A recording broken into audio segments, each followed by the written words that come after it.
Greetings, everyone. Melderon here on a special type of video. I don't really do PvP stuff, but I'm totally intrigued by it, especially with the PvP meta and the way it's going now. And rankers, I mean, you guys are amazing. The amount of time you put into this.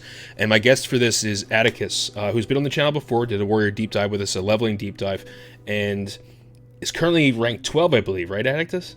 Mm-hmm. Rank 12. Awesome, dude. Well, can you introduce yourself to the audience? Yep, my name is Atticus. Real name is Zach. I've played this game since I was about 14 years old.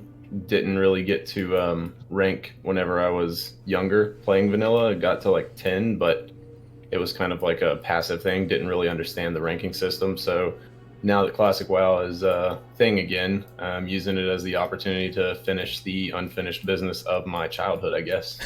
Nice. So I have to ask, like, how are you pulling? Like, how many hours a day are you doing this? Number one. Number two, how are you pulling this off?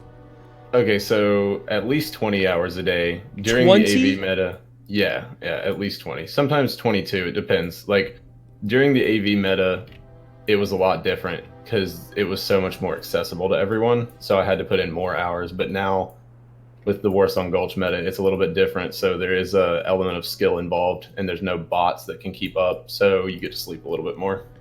Okay, that's interesting. So the shift to the changes they made to AV actually gave you more free time. Yeah, just a little bit. I mean, actually kind of a lot. It's just that there's still a lot of like little intricate things that apply.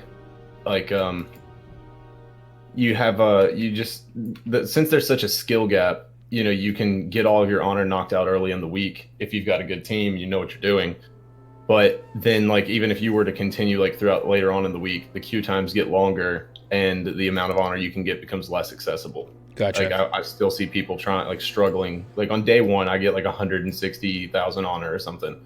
And then on day, like, 4, it's a struggle to get up to 120. Wow. So it's just because queue times. Gotcha. So the honor system is kind of it's kind of a phenomenon that a lot of people don't understand, and I think just people think it's a black box. Can you explain to us how the honor system actually works at a detailed level? Yeah. So on your entire server, anyone who gets 15 honorable kills or more gets added into a pool. The pool of people dictates how many different, like, how big the brackets are in that pool. So each pool size has 14 different brackets. Bracket 1 is your highest one. Now, if you're looking at it in the add-on honor spy that some people use, they list bracket 14 as the highest one, but they just have it backwards. So bracket 1 is your smallest pool size. Those people get the most amount of rank points every week. Your rank points are dictated by the amount of honor that you've grinded that week in comparison to everyone else on your server. So if you, like, all right, the caps on my server right now are 700,000 for bracket 1. So what we try to do is we get the right amount of people that are going to be in bracket 1 based on how many people are in the pool. And then we say, okay, those people, you grind out 700,000 honor each, because the closer they're stacked to each other, the more rank points that they all get. That's, like that close. Like they're never going to be perfect, but ideally everybody would get like 13,000 rank points in bracket 1. And then we do the same thing for like bracket 2. We're like, okay, you guys get 600,000 this week. And if everybody gets as close to 600,000 as possible, everybody gets as close to 12,000 rank points as possible. And then bracket 3, that one's going to be 11,000 rank points. Same deal. We stack those at 500,000 this week. So basically, you're just trying to keep everything as tight and as close as you can. But the problem there is that, there's some people that just don't care, and they're just going to, do whatever they want and not really pay attention. So we've got a system of people that we go through, and we try to talk to the people that we can see on Honor Spy that are pushing X amount of honor that may threaten the brackets or whatever. And then we're just like, hey man, we're stacking brackets. We're trying to make it easier on everybody. You interested in, becoming a part of this and working with everyone? And usually we can get them on board, but sometimes there's a little bit of toxicity we have to deal with. And, but yeah, recently I was added to one of the admins of the Discord that we use for all the bracket stacking, because one of the guys that I was in communication with daily, he hit rank 14 this week. So Then he kind of like handed over his mantle to me in a sense. Wow. So I think okay. So looking at this, I think most people think that it's just a kill as many people as you possibly can kind of thing. But there's way more thought involved into it. Because everything's weighted, right, by everyone else in a way. And you're doing this on a warrior, correct? Yes. Right. So Okay, so the strategy obviously has significantly shifted with the changes to AV, but before that, let's remember that aspect of your life. What was the AV grind like? It was horrible. So Alliance, because they had instant queues, they were able to queue into AV as soon as they clicked the button. And then whenever a battleground would pop up, it would say, "You have been chosen to join Alterac Valley 15." So they would have, X amount of people in Discord, and they would all queue up at the same time because you couldn't join as a group. They just now recently changed it to where you could queue as 5 people. Right. So they had it as like, okay, we all join battle individually, and it says, okay, X amount of people got Alterac Valley 15. Well, let's see. Okay, we don't have enough healers in that. Everybody cancel it. Let's requeue again. Okay, X amount of people got into Alterac Valley 25. And then, okay, that looks like we've got 37 out of 40 people. The other 3 just go down into that other channel and queue with other people till you can get in. And then they would just keep doing that and cycling through until they had, most of the people covered in those 40 mans. And then they didn't even care about actually PvPing. Like you'd see them in this massive mob just running down the field, and then you'd try to stop them. Maybe you'd get like a kill or 2, but mostly they would either it started off with them just like we finally would like, I guess Horde kind of evolved as a pug to be like, okay, we're going to kill some of them over here, and we started to kill some of them on this side. But then later on they started to be like, okay, no, screw that. And then they would just turn and they would all jump off their mounts and kill all the Horde, because not all the Horde in our group would come. It'd only be like 10 or 15. The rest of them would just go to objectives, and they wouldn't listen to anything anyone was saying because it's pug and nobody cares. And then they evolved to just having some mages run out at us and just jump, like have like 3 or 4 mages run in like a line against us, and then just jump in and frost nova us all down. So then we couldn't get to them, and then they would just sit there and polymorph people, and they were all about like, the mages were basically like sacrificial, right? Just seeing people so that the big mass could get by. So for the majority of it, these Alliance didn't really PvP at all. They just had tons of warriors that were Fury spec'd and just ran right to the end, killed Drek, and then they started over. It was like 7-minute games. They'd get like 3.5k honor, instant queues. And so because of that, Horde queue times where they started, when it first came out, it was like 3-minute queues because everyone was doing it. Everyone was trying to get their rep. Once like the majority of people got their rep out of the way, the queue times kept going up and up and up to the point where we were right before the Warsong Gulch meta. We were at 45-minute queue times to get into Alterac Valley. Jesus Christ. And that's still better than World PvP at that point. Yeah. Well, the way that you had to supplement was you would queue up and then you would go do World PvP in the meantime. So yeah, like sometimes you could get a decent amount of honor from World PvPing. Other times you just got screwed over. Like you'd go out there and you'd try to fight people and you would either just die, or you'd only get like a little bit of a hit on somebody, so you'd only get like 20 honor, or you just wouldn't find anybody. So it was weird because it was a constant thing. You were just constantly like, I'm queued up, now let me go out into the world. I'm queued up, now let me go out into the world. And you never really got any downtime until like way late at night when there was no one in the world. And then you would get like, 30 minutes off or whatever just to do whatever. And you couldn't really sleep because you only had like 30 minutes. But I was still, and I still do this sometimes, is I'll just sit there and I'll put an alarm on my phone for 28 or 29 minutes. And then I would just sleep for 28 to 29 minutes and wake up to make sure my character doesn't get disconnected, and then go back to sleep until the queue pops, basically. Jesus, dude. Yeah. So that was like, for the meta for most people was just to do like the AV naps is what we call it. And we would just go in there and queue up and do exactly what I said with the timer. But now even with the Warsong meta, I still do that on like early in the morning, like after reset or something. I'll like AV nap for 4 hours, and I just wake up just long enough to do the AV, and then I go back to sleep until the next one pops. And then once I feel rested enough, I get back in group with my Warsong group and do Warsong for another basically 24 hours, and then I actually get real sleep. But I only sleep for like 4 hours at that point anyway. Wow. And I know about you. You're a pretty big health guy. You're into a lot of eating right and working out and stuff like that. Like how has this impacted that? Oh, it's terrible. There's no way. Like I have enough trouble like eating whenever I haven't slept enough anyway. So to try to eat like healthy food when I haven't slept enough and it's like just doesn't taste that great and it's not like that filling, Right. it's impossible. So I've just completely foregone that. I've gained a bunch of weight. I hate it, but once I'm done with this grind, I'll fix it. Yeah, and I know you will. You're really good at that, and you have a lot of good tips and advice when it comes to nutrition and health. Um, but like, how do you balance things, man? Like, how do you? I don't know. Like, I don't know your personal, obviously, your work situation or how that works, but how do you balance all this stuff?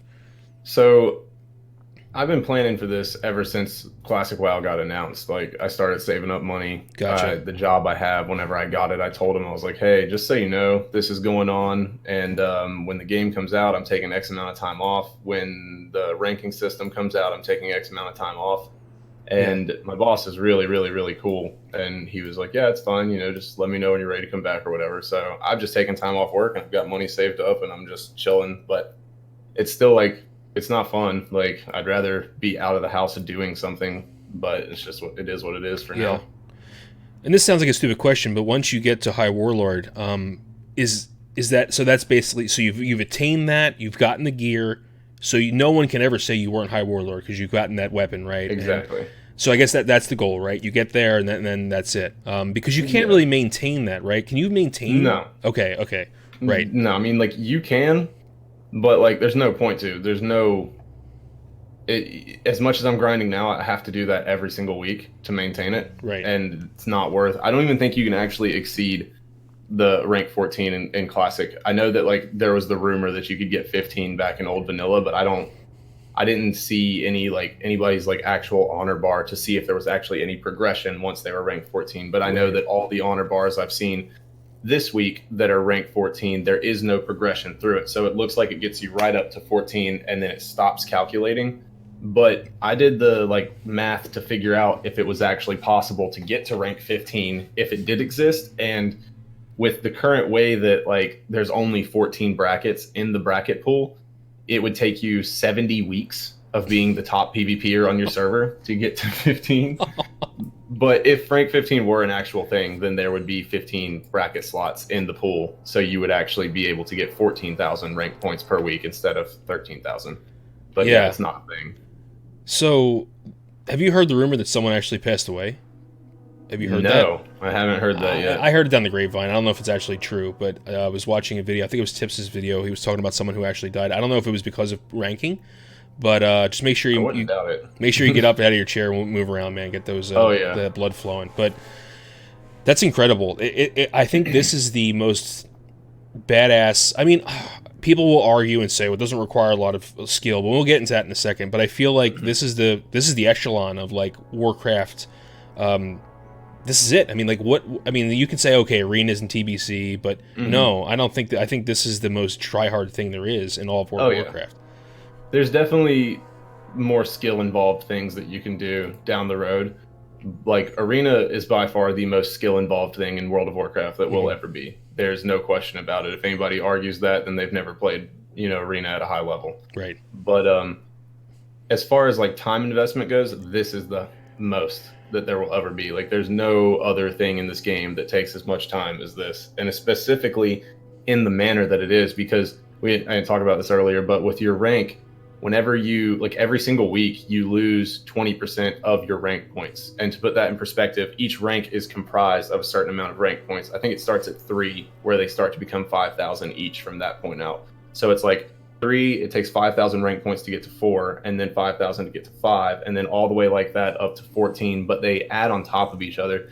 So the actual rank numbers they're not exactly like what is dictated by it. You gotta look at it more as like a bar of like just points, and the top is 60,000. And then there's just ranks put on there to just break it up for you. I see. So whenever you're like adding on, you're just adding rank points to that total meter the whole time. You just can't see the total meter. So every week you lose 20% of those total rank points. So if you're at like, 40,000 rank points, then you lose 8,000 that week. And then if you were bracket 1, you would gain 13,000 after that. So you would gain 5,000 points that week instead of the actual 13,000.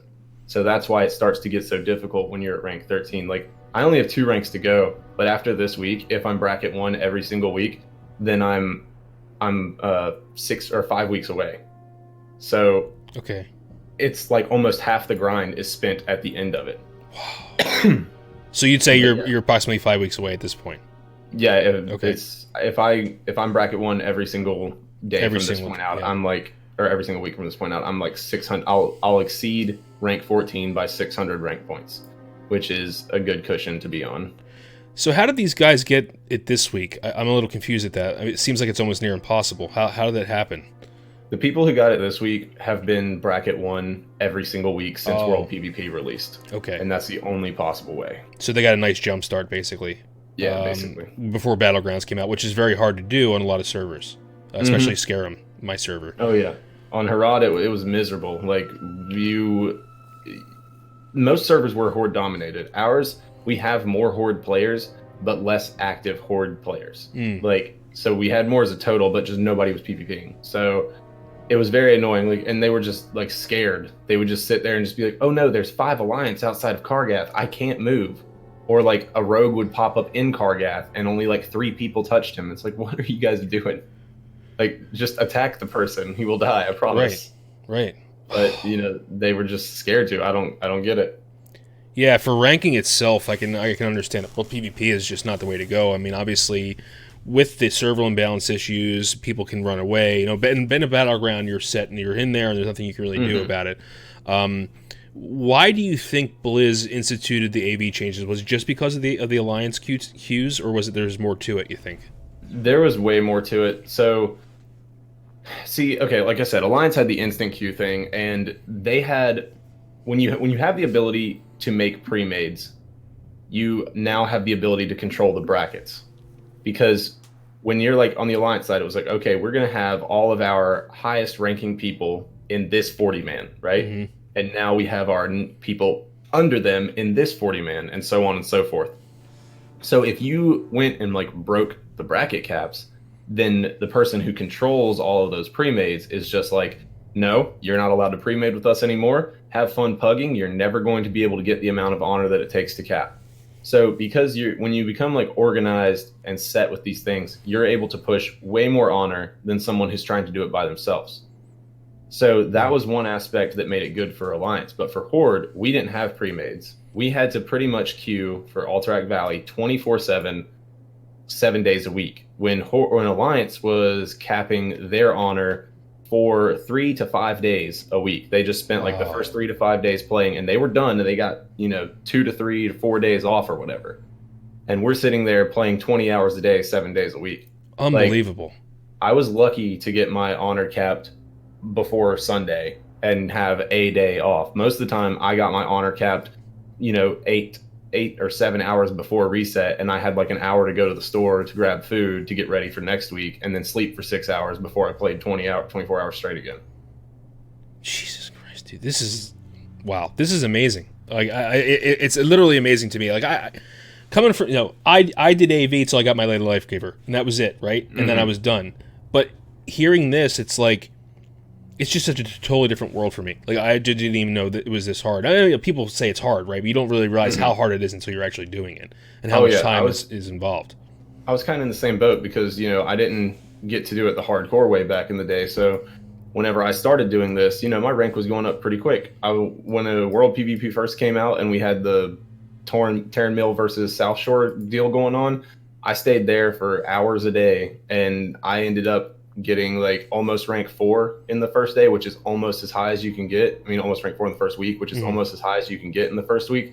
So like, I was up there and I was like, okay, this doesn't seem too bad. But then when the Terran Mill South Shore thing started to fall apart and Alliance started to take over on my server, it became worse and worse and worse. And I was just like, I'm not going to do this. I'm just going to wait I'm going to PvP a little bit, but I'm going to wait until BGs come out to really go hard. And then once BGs came out, I was like, okay, I'm still getting, decent amount of rank every week. Like, this is not bad. I'll just keep doing this. And then it started, you get higher and it starts to get less and less and less. And then I'm starting to like actually cap my honor because I'm getting to the point where I can't just progress by just doing whatever. I have to like, actually cap and be stacked properly. And then it just like, once I got to that point, it was, that was when the real no life kicked in, and I couldn't do anything but play the game 24/7, and it was miserable. But yeah. Knowing, I mean, you're not done yet. You got 5 weeks to go, but knowing what you know now and what you've experienced, would you do it again? No. Okay. Okay. Not at all. The most that I'll do, I've been talking to some other people about it too, is that I might make an alliance character. Like I might make a paladin and rank him to 10, maybe. But because 10 you can get kind of passively, and especially if you're doing it like with the way the meta is now, as long as you find a decent group, then you'll be fine to rank in a couple days or whatever. But I don't know. It's not going to be something that I'll ever do again. Like if I ever play Classic again after this, I'm just going to play a class that doesn't need to rank, because like Warrior is by far the most important class for ranking. The rank 10 and rank 12 pieces are literally best in slot up and through, including Nax for some of those pieces. Like that's for PvE I'm talking about now. That's incredible, right? And if you're able to get that, even for tanking too, they're just great pieces. So if you'll have that, at least you'll have that. You can progress through PvP, PvE with the content. You'll have your weapon. You'll have the High Warlord weapon and stuff. So you'll bragging rights for eternity, right? Pretty much.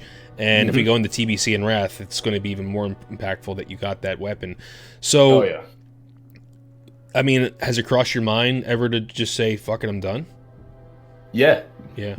Every day. Every day, yeah. Every day I'm just sitting there like, is this really what I want to do? Because like it's mostly when I first wake up and I'm just like so tired because I slept for 4 hours. I'm just like, I don't want to do this. I don't want to do this. And then after I get woken up, you know, I'll start to feel like a little bit better. Like you know, sometimes when we play against like bigger name people, like North, hey, what's up, dude? Yeah, we smashed you the other day. How was that? But that woke me up when we played against him, and then I was like, all right, I'm good to go now. But it just takes a minute to get like woken up, and but then after I get woken up, like I don't even care anymore. Like I'm just like, nope, this is all that matters. Just keep going. Gotcha. How did Warsong Gulch change things for you guys? For you specifically? So yeah, that was like I was talking about how you can kind of box people out if they don't want to conform to how bracket stacking and they don't want to cooperate or whatever.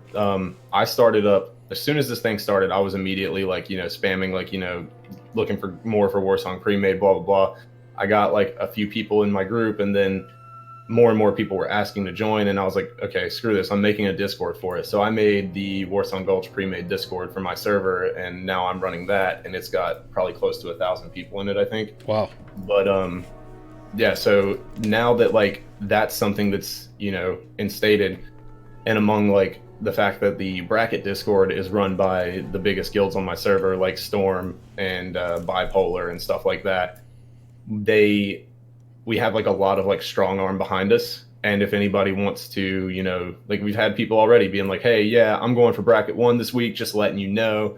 And then we're like, no, you shouldn't do that. You're only rank 11. There's people who need bracket 1 above you because they're going to benefit way more and get out of the system, open up slots for more people to go that high or whatever. And then, you know, they're like, oh yeah, well, you know what, I want it anyway, so I'm going to do that. And then, you know, just takes a few minutes of putting the word out, being like, hey guys, so this guy's acting like this, what do we do? They're like, oh, he's actually pre-mating with some people from Storm, so let me talk to them real quick. And then those people turn around and they're like, hey, so if you don't stack properly, you're not going to be on this team anymore. So how does that make you feel? And then he turns around, he's like, oh, okay, I'll stack properly. And that happens frequently. Like there's only been one person that I even had to put on the blacklist, and then once I put him on there and he started to see that it was like real, and then I sat down and talked with him, he changed his tune real quick and he was like, okay, no, I'll cooperate. And then yeah, I mean that's essentially how it's changed for us, is that now we have the ability to, you know, dictate our brackets a little bit lower. Like we were up around like 900k honor for caps with AV, and that was playing 24/7. Now that Warsong's the thing, we've brought them down like 200k each cap or each bracket basically, and we can play a lot less. Like I capped yesterday like midday, and I've had, you know, all of today, all of tomorrow, and then half of yesterday to just relax and do nothing, and that's been like unheard of for me this entire time. Right. But right. even though I've got all that time off, I still want to cap earlier on in the week just because of how queue times go. So I still don't get to sleep much early on in the week, but at least I'm finishing earlier.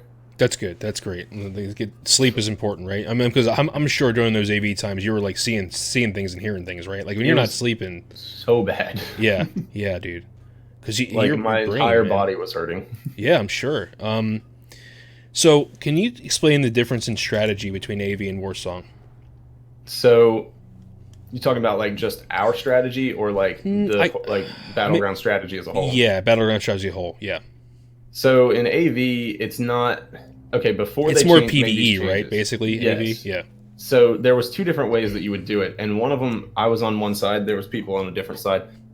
But like some people would go in and be like, just get as many lieutenants and everything and bunkers as you can. They're gonna win in 6 minutes. We don't care. Just get as much honor as you can, and that's it. And I was on the other side of, look, guys, if we all recall before they get in base, Mm-hmm. and if we all have all of our mages just AoEing them down, and we focus on their tanks, then we win because we wipe them. And then we're set up again for next push. We wipe them again. We're set up again for next push. We wipe them again. Now Alliance is mad because you've now interrupted their honor per hour because they can't break our turtle. Right. They call it a turtle, but it's really just playing defense. Mm-hmm. And then they just give up. They just either stand there and wait for you to finish, or they AFK out and go take a break. So that was what I wanted to do all the time. Was just like, yo, just like stop them. Then we get the full battleground instead of waiting 40 minutes for another game. Exactly. And sometimes that people would do that. Like there were times when only like a handful of us stopped them. Like there was one specific game I had where I saw like I just target Drek and then I target his target, which is whoever's tanking, and then I went ahead and and instead of just a charge stun, which is much shorter than an intercept stun, I would switch intercepts. So now he's stunned for 3 seconds, put a mortal strike on him, has no avoidance, is receiving half healing, and then I would drop a sapper in the middle of their group. And then now they're all like 60, 70% health. Their tank has got mortal strike on him. He's not avoiding anything. He dies. Drek turns and starts one-shotting all the Fury Warriors that are standing there. Now there's no tank, and they just progressively just dip, blop, blop, blop, blop, blop, and fall off. And I'm like, look, if I can do that like by myself, then why can't 40 people come in there and screw them over? Exactly. Yeah, and that must have felt pretty good. Yeah, but it's hard to get that communicate that to people. They just don't want to believe it. They're just like, no, that's risky. It's dumb. They think I'm stupid because they think I'm bullshitting or whatever. And I'm just like, it's okay, cool. We'll just go get as much little bonus honor as we can and sit in queue for 40 more minutes. Jeez. So in Warsong, it requires, at least in my opinion, it requires a lot more skill, right, to win. Yes, definitely.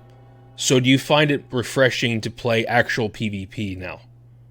Yeah, it's a different level of stress, but it's still like it's preferred, I think. So in Warsong, the main thing is a lot of people want to just like worry about killing them as much as you can, but that's not what the game is. It's about objectives. Like there's been many games where we've won and they have 3 times the amount of kills that we do, right, but we won. And it's like, okay, yeah, you probably got about the same amount of honor as us or whatever, but we still won the game. And it is all about HPH at this point. It's not even about winning. Like there's if you're getting to a point like when they get the first cap and if they absolutely just crushed you and you can't do anything to stop them, then just don't res and just wait for the game to end, or just go fight them in mid until the game ends and just get as many honorable kills as you can.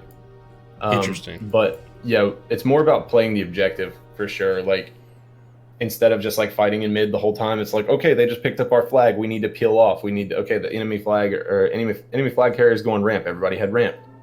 And there's so many little intricate, like jumps and like map glitches, I guess you want to call it, that just dictate what makes like a good flag runner in Warsong Gulch. There's just these tiny little things like, okay, I can jump on this little pixel and then that pixel, and I can get over this part of our tunnel and then run into our base way faster than someone going up ramp. And they're annoying, but they're okay. Like the only ones that I disagree with are like on Alliance side of the field, there's a fence that if you have like a female character, the model can actually just walk through a lot of the parts of the fence. And that like specifically like a night elf druid, like female night elf druid, is by far the best flag runner in the game because of that little Yep, just because of that. They can do all the things that a normal druid can do and make all the jumps that any other player can make, but because their actual character model, the female night elf, is so skinny, they can walk through certain parts of the fence that like my big dumb orc ass can't fit through. So that's interesting. It's very annoying to try to chase somebody Yeah. through that. For so long, people didn't realize that there was any difference with fucking sex, right? Like, there shouldn't be a difference with gender or sex when it comes to the character models, but there are. It is there, you know, Oh and yeah. it's crazy because there's different melee leeway mechanics with Tauren females versus Tauren males, and now you're saying this, like, these are little things that no one ever knew, right? Everyone thought, Yeah. oh, just pick whatever gender you want or whatever, it doesn't matter, you know. Exactly. That's interesting. That's super I would, if interesting. I would have known, I would be playing a female orc right now for that alone. Like just based on the simple fact that I would be able to fit through those stupid little holes in the fence. Wow. But I mean, it is what it is now. If they brought character recustomization into the game or whatever, I would definitely pay and go female orc like as soon as they brought it out. So we talked about skill, and I think, like, does your pre-made, obviously the pre-made's smaller. Oh, there is no pre-made for AV pretty much, but now you have For these Horde, yeah, pre-mades, there never was. and now you're looking at this from a different perspective. Now you want, like, people that know what they're doing, right? PvP wise, is it more difficult and challenging to work with people in a pre-made versus just AV, which is just a massive, everyone Oh, just yeah. goes, yeah, The only stress that I had in AV was, can I stay awake long enough to do this? right, The stress I have in Warsong now is, all right, I know I'm going to get my honor, but I want to get it done quicker. So I need better players and people who aren't like egotistical and people who aren't like, you know, who know what they're talking about as opposed to thinking what they know what they're talking about. Like that's there's a huge skill gap there, and it's nice to see now because there's definitely like a bigger pool to pull from, and there's a lot more like experience that people have in general because of how long the game has existed. But there's still a lot of like just little nuanced things that you can tell, like, okay, this person's only done battlegrounds for their PvP experience. This person has done arena for their PvP experience. Like, as soon as I get someone in my group and I hear them just constantly calling out like on what they're CCing and what they're damaging, and then I've got another person over here who won't even speak, and I'm like, okay, clearly this person's done arena, this person's just dabbled in a few battlegrounds here and there. It doesn't even tell me when they have somebody on them. I'm like, yo, tell me if you got a rogue on me. I will intercept him and punch him in the face. Just please tell me. Right. Do you find that you guys win most of these pre-mates, or do you find that the Alliance has better pre-mates? I'd say that we definitely have a win percentage that's higher. Like, I think our win percentage is around like 85-ish Oh, wow, that's to great. 90%. Yeah. But yeah, I mean, I've picked and pulled people out of my group. I've hurt some feelings here and there because people just aren't performing. But I'd say that Alliance probably has roughly the same skill level.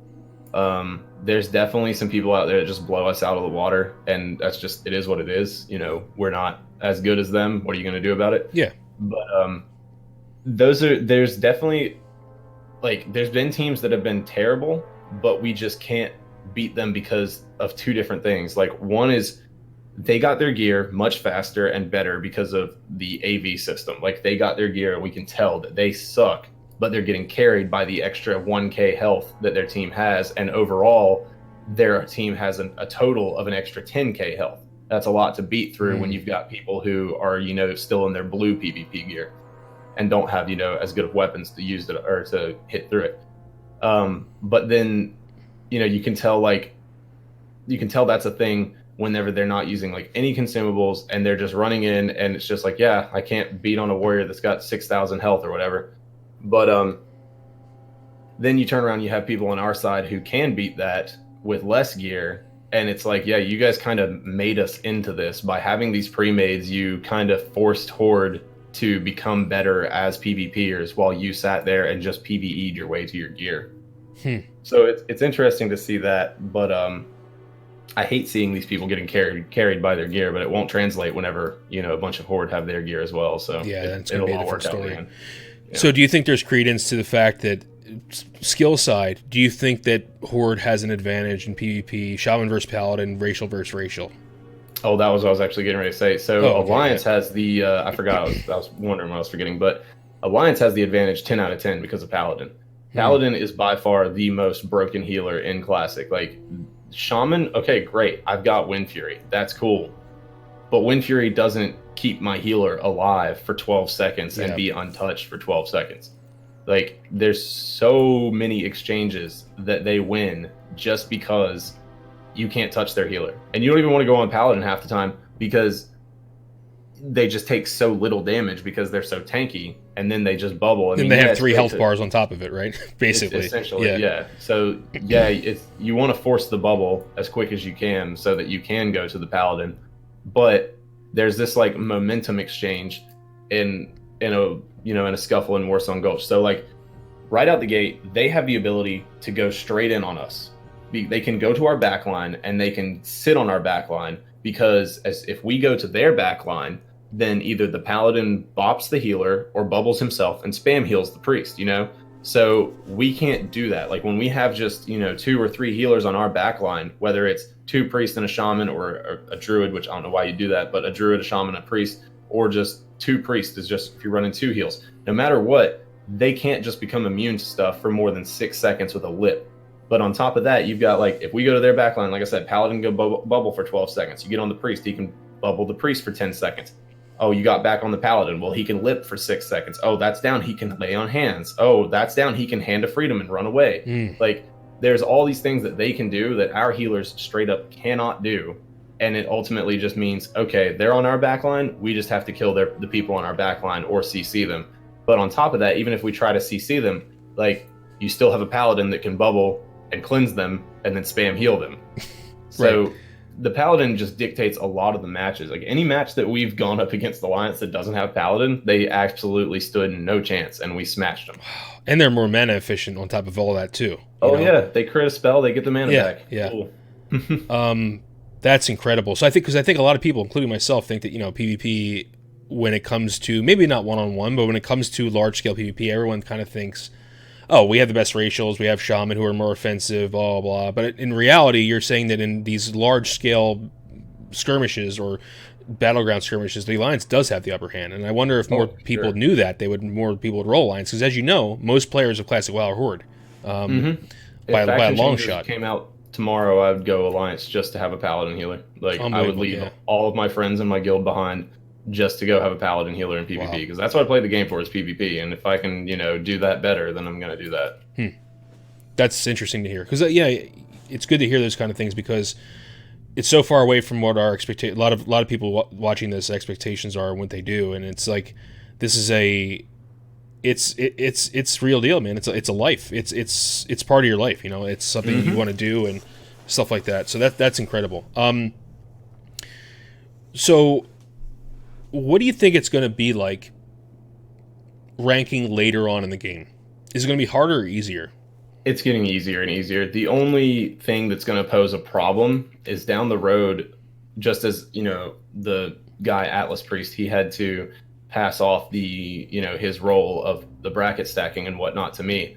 That's the only thing that's going to pose a problem, is because, I'm still kind of green to the whole, bracket thing. Like I understand it way better than most people do, but I don't understand it on the level that he did and on the level that some of the other people in there do. But they're, mentoring as we go and figuring it out. But how much and how long is that going to translate? Like, is that going to continue? Like, whenever I have to pass it off to somebody else, am I going to be able to explain it to them as well if they've explained it to me? Is it going to continue to go that well?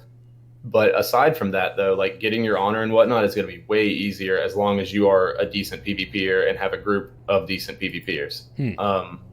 Because instantly, like after these rank 14s came out, I hardly see any of those same people in the battlegrounds. I've seen them once or twice. Like certain teams I'll see, because like that's why they play the game. It's just to do Warsong Gulch pre-mades, whether they're ranking or not. The rank grind is more of just a means to an end to get to the point where they can do their Warsong Gulch pre-mades with their group. But aside from that, like small group of people, there's just more and more people that are just going to disappear out of Warsong Gulch, and it's just going to become, you've got your pre-made and you're going up against more and more pugs every time. So it's just going to get easier in that sense. But yeah, the bracket stacking is what's going to make it difficult. I've heard recently that, I think it was Stay Safe's video, that apparently someone got hit by a GM, not banned, but warned by a GM about jumps in Warsong Gulch. Have you heard about that? Yeah, I saw something about it, and there's certain jumps that I completely disagree with. Like I said, like the small model one, those are dumb. I don't think they should be in the game, just because I don't think that the sex you chose Yeah, to that's dictate that. exactly. But you know, like I played Halo 2 in Major League Gaming back in the day, and I was a huge advocate saying that like yes, these BXR like double shot, quad shots, all that should be in the game because you can do it. You just have to practice it. Whether it's a glitch or not, you can do it. But it's a little bit different with WoW because for one, the model thing, that's dumb. You shouldn't be there because not everyone can do it. But then you don't really have the opportunity to practice these jumps because there's no like open world Warsong Gulch you can go in and practice all these jumps in. You have to do it in a match that's, you know, high intensity or high strung or whatever. The only real option that you have practicing these jumps is if you're stomping a pre-made or stomping a pug or whatever, then you can go, they're just not rezzing. So you can just go practice the jumps while they're not rezzing. Or if you're getting stomped, you can not res and then run around in ghost form and practice them. But even then, that's only a few minutes that you get to spend trying to jump onto this thing that's going to take you hours to master. So it's still not an ideal situation, but I mean, it's there. It is what it is. And that's just what's going to separate people from like good players from bad players. But the ones that the GM said something about, those ones were just like absurd and like outside of the map. So I understand that one. That one shouldn't be a thing, obviously. Okay.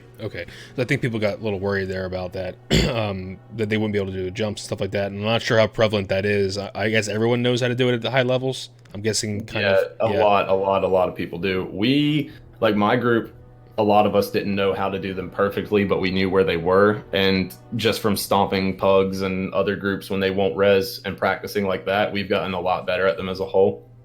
So like now, even when I'm running the flag, like I'll pick it up and just do the jump over the horde tunnel and just jump inside, and they'll all be like fighting inside a tunnel, and they're all sitting there like, well, he didn't go ramp, he didn't go tunnel, where is he? And then I'm just like standing in the flag room and I'm like, hey, I'm here, made it.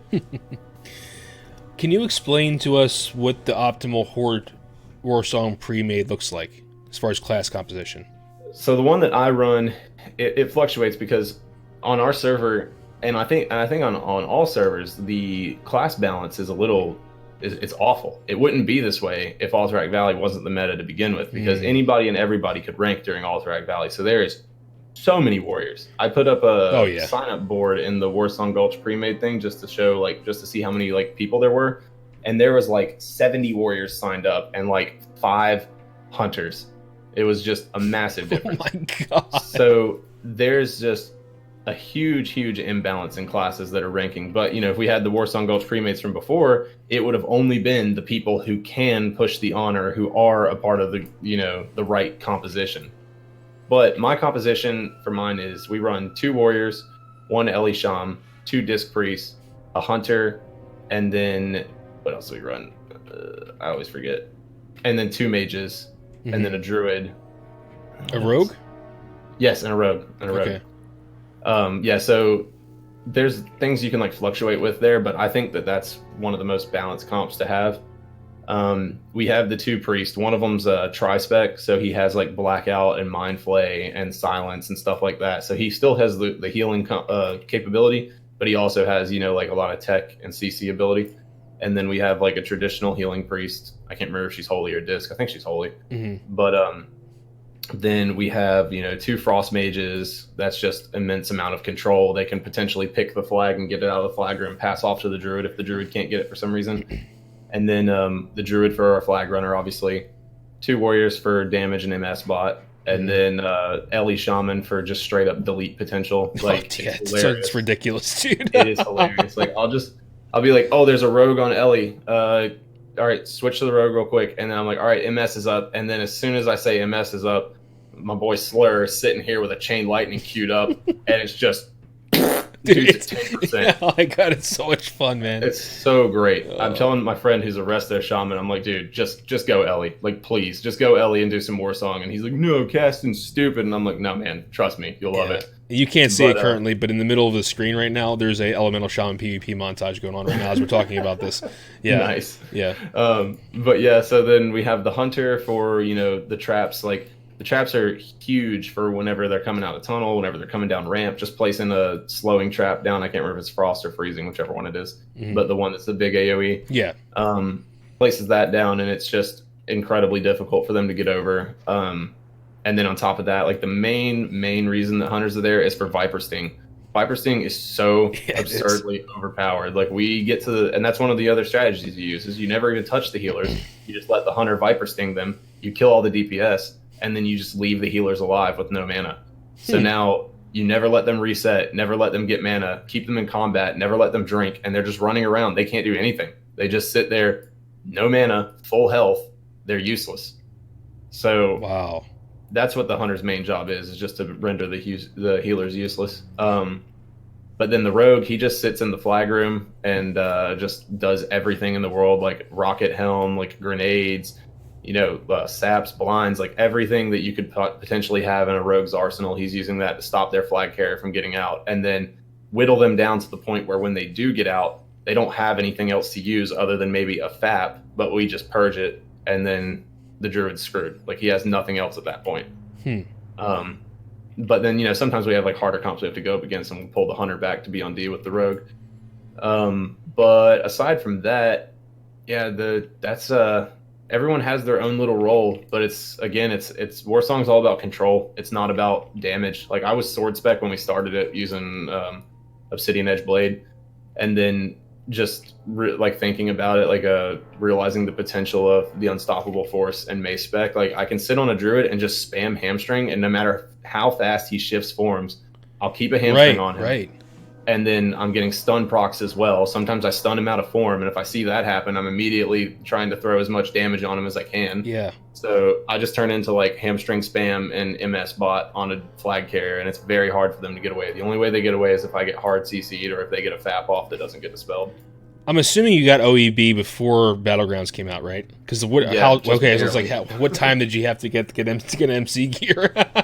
Dude, it was rough because like I was in MC from literally week 2 and never even saw a weapon drop until about 2 weeks before Battlegrounds came out. Like I was literally world PvPing using Demon Shear. I was so mad. Yeah. We had 2 BREs drop actually, man. We're really psyched about that. Gosh. We have a lot of OEBs too. Yeah, it's we had some luck, but we've been running it we've been clear every week. You've been PvPing, right? So that's the difference. Well, yeah, we've cleared every week. This is the first week that I haven't done a full clear. So now I'm thinking you're clear PvPing the whole time. Sorry, yeah, I didn't realize that. Yeah, no, I was still taking the 1 night a week to do more Molten Core up until this week. So I'm the guild leader in my guild, and I still get brought in. This week I didn't go the full run. I just get brought in for rag in case Bone Reaver's Edge drops, because even if I get rank 14 weapons and whatnot, if I do Two-Handed Fury PvE, Bone Reaver's Edge is still better than rank 14 weapons. Gotcha. So I still need that for PvE DPS. Just like for PvE DPS, yeah, sure. Yeah. And I mean, I'll use it while I'm ranking too. Like BRE is just way better. BRE it slaps, dude. It absolutely slaps. Yeah. And then like Deathbringer, the one-handed axe off of Onyxia, that one's better than rank 14 axes as well. Interesting. It's really weird, but that's just how the game's itemized for some reason. Huh. So getting that weapon and you can't even use it in PvE, huh? When you get the rank 14. Yeah, some of them. I mean, it depends on what I'm doing. Like, there's good weapons for Fury tanking. There's good... It's mostly just going to be PvP weapons, but I mean, there's still some that I'll use for PvE. So I know you don't play Alliance, but can you talk about the alignments, what the Alliance pre-made composition would look like, optimal? Yeah, there's should be 8 warriors and 2 paladins. No, I'm just kidding. No, they run most of the time with 1 to 2 pallies and then 1 to 2 priests. Just depends, I guess, on what they can get. And then it's, aside from that, it's about the same. They'll have, 2 warriors, maybe 2 rogues. Like, it's because they have the weird flex spot where we have our healers are definitely going to be priests. Their healers can be like 1 paladin or something, and then another priest or 2 priests. It seems like they usually run 3 healers. We always run 2, but we have much more deleting potential with an Ellie Shaman, so that may be why. Right. But their comp is essentially the same, except they swap out the Ellie Shaman for another healer, or if they're running 2 healers, then they'll swap out the Ellie Shaman for maybe a hunter, or maybe another rogue, or maybe another mage, something like that. Do you know, I know you don't play Shaman, but do you know if your Shaman runs Nature Swiftness or Elemental Mastery as their last point? I'm just wondering for my own personal. I think he runs Elemental Mastery. Okay. So he doesn't really do emergency heal stuff. He just blows shit up. Yeah. Yeah, he mostly just blows things up. But I mean, that is another viable thing, is to have them with Nature Swiftness so that they can do emergency healing. But he hasn't really needed to. Most of the times when I need heals from him is when we've like ended a fight and I just need to be topped off and he has plenty of time to. But yeah, I mean, there's not a lot of like emergency situations where he would actually make that big of an impact. If I'm gonna die, I'm pretty much gonna die like I'm just getting melted by something. Gotcha. What advice would you give someone who is literally just starting out today? And they want to start ranking? Yeah. Don't. That bad, huh? Simple as it can be. Yeah. I mean, if you're a warrior, this is what you need to rank. Like that's pretty much it. Like it's only the classes who need to do it. That's the only people I would recommend doing it. But what if they're hellbent? Yeah. What would you tell them? If they're hellbent on whatever class, then whatever it is, just rank casually to rank 10. That may take you a few months, but you can do it while having your job and everything. Once you hit 10, that's when you need to like actually like take time off and whatnot. You like with the Warsong meta now though, you could potentially have a job and be fine and have a normal life and everything, but you're going to have a lot of sleepless nights trying to hit your honor caps, and it could get easier as it goes on. So I don't know, it could just be a lot easier in a couple months. But yeah, I mean, as of right now, if you're going to plan on it, if you're going to do it, just plan on taking time off work once you hit 10 so that you can really focus on it, because you have to do a lot more grinding. But up to 10, it's not that bad. That's why I'm saying I might do a paladin to 10 or something, just because you can do it in a few months and it'd be casual and not have to like really, really, really, really try. Do you think you're going to like that role as a healer versus a warrior? Yeah, I mean, I've played Alliance in the past. I've played Paladins in the past. Like if I ever play a healer, the only healer I want to play is Paladin, because I'm not a great healer, but you know, I know my way around it. I know, you know, to play LOS and stuff like that, and I know to sack when I'm about to get polyed and stuff. So like I know my way around it, but it's definitely like way different than warrior. But in the same sense, like the only huge difference for me in gameplay is armor type. Like I don't like playing characters that aren't tanky. And it's just not my style to like run away from people as much as it is to just let them beat on me. Gotcha.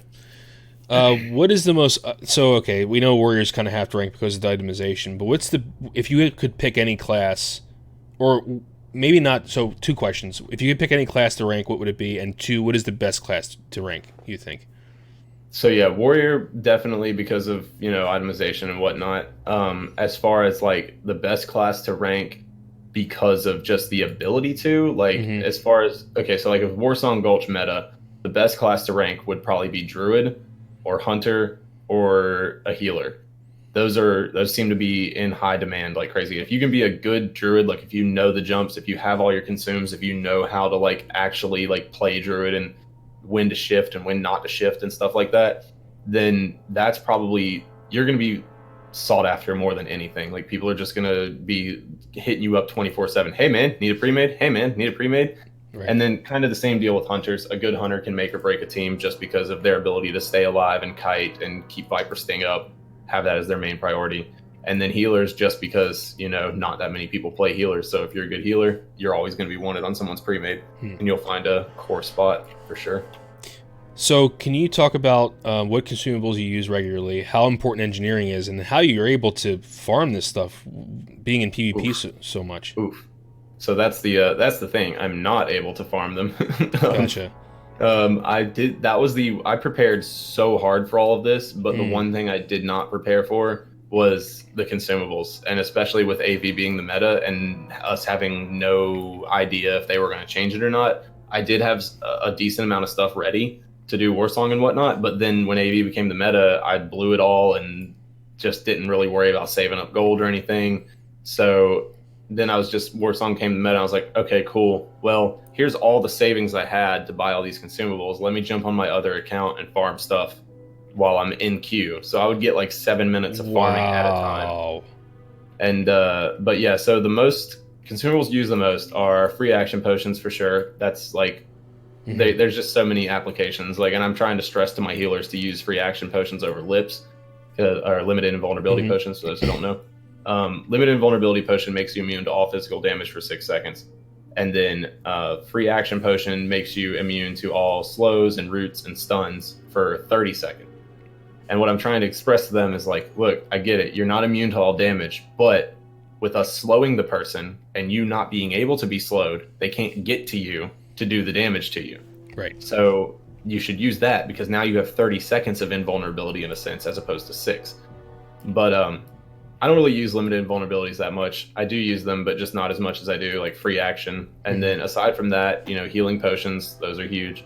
Iron grenades, because you use iron grenades over thorium. Thorium's good too. I'm gonna probably start trying to use thorium soon. But they do a little extra damage, right? Yeah, a little bit extra damage. But the main thing you want it for is the stun that they provide, which is a 3-second stun. I think thorium actually is a 4-second stun. But yeah, aside from that, Goblin Sapper charges, for those who don't know what that is, Goblin Sapper charge is, thoriums are actually 3, I just looked at it, but Goblin Sapper charge explodes when triggered, dealing 450 to 750 fire damage to all enemies nearby, and 375 to 625 damage to you. And it's a 5-minute cooldown. So yeah, you take some damage, but you're doing massive AoE damage, and if you have, 10 people using that, say the average damage is 500, that's 5,000 damage just instantly to everyone around you. So there's actually a video that we faced the same pre-made like 3 times in a row.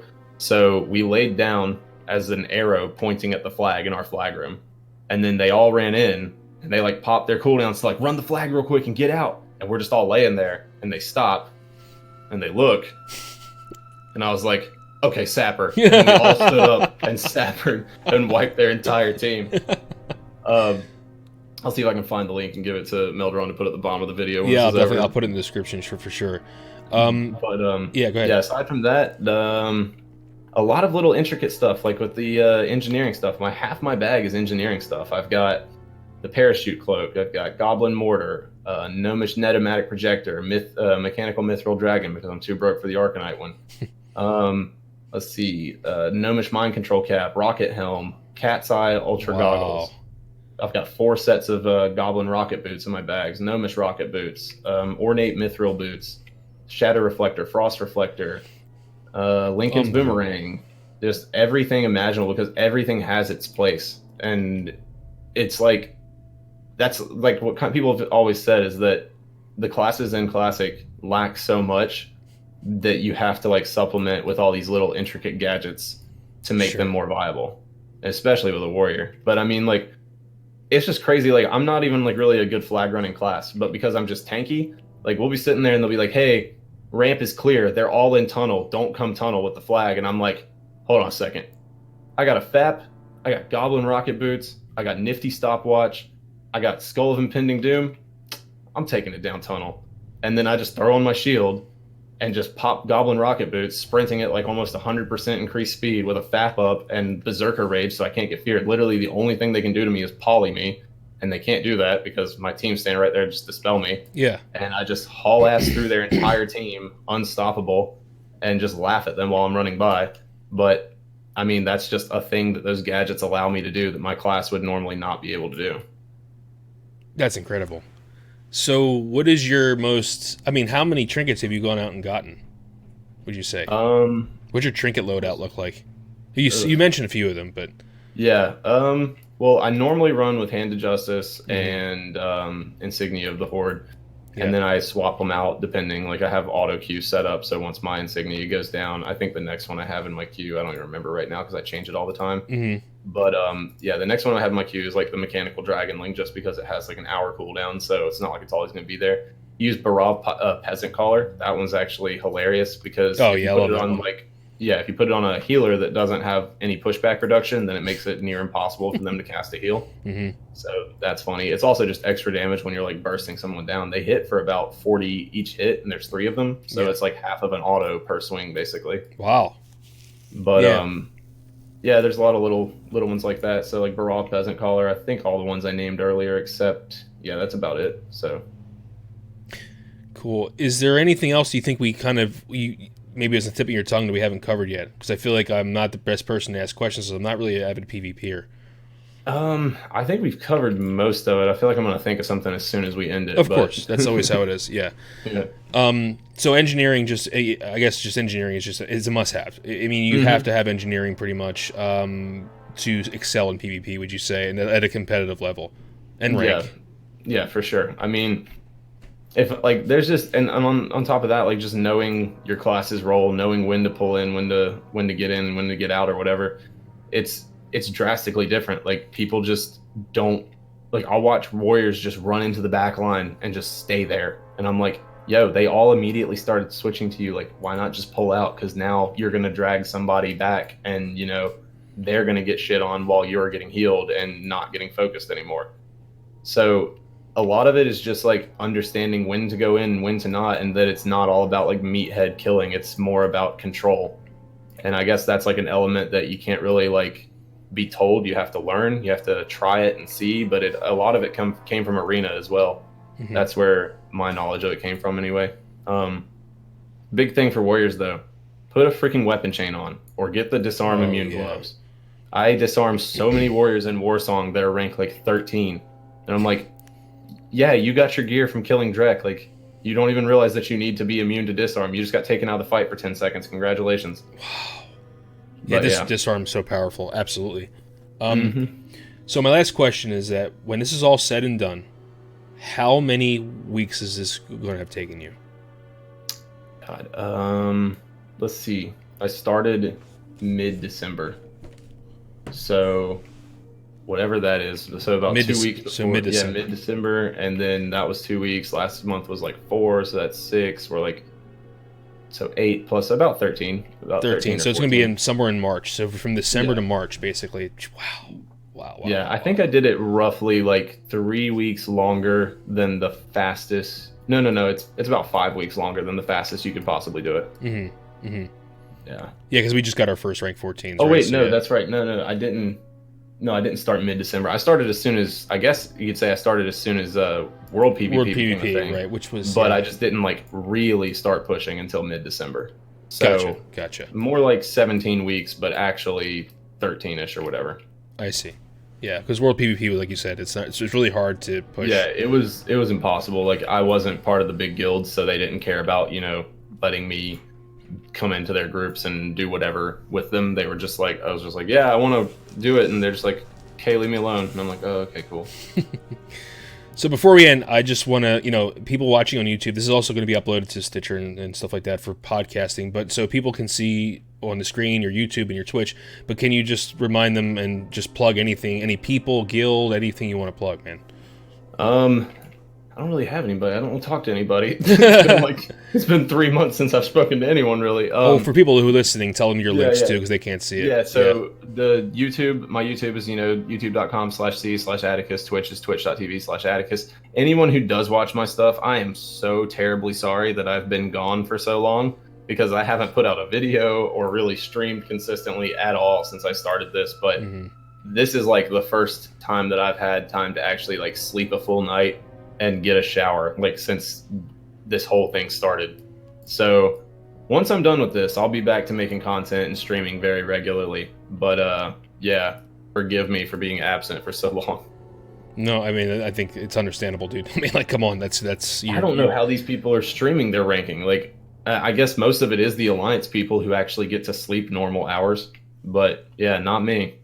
Would you ever consider streaming it? Like, I guess it's there's so much more mental. You have to look at your chat and all this crap. So there's so much more mental stuff. Did you ever think about it while you were ranking? Yeah, I might. I was thinking about streaming this week to just show my war songs and whatnot. But I mean, another big thing is like I don't want people stream sniping. I don't want people hearing our comms and whatnot. Yeah, good point. I know that happens like a lot, and it's just not.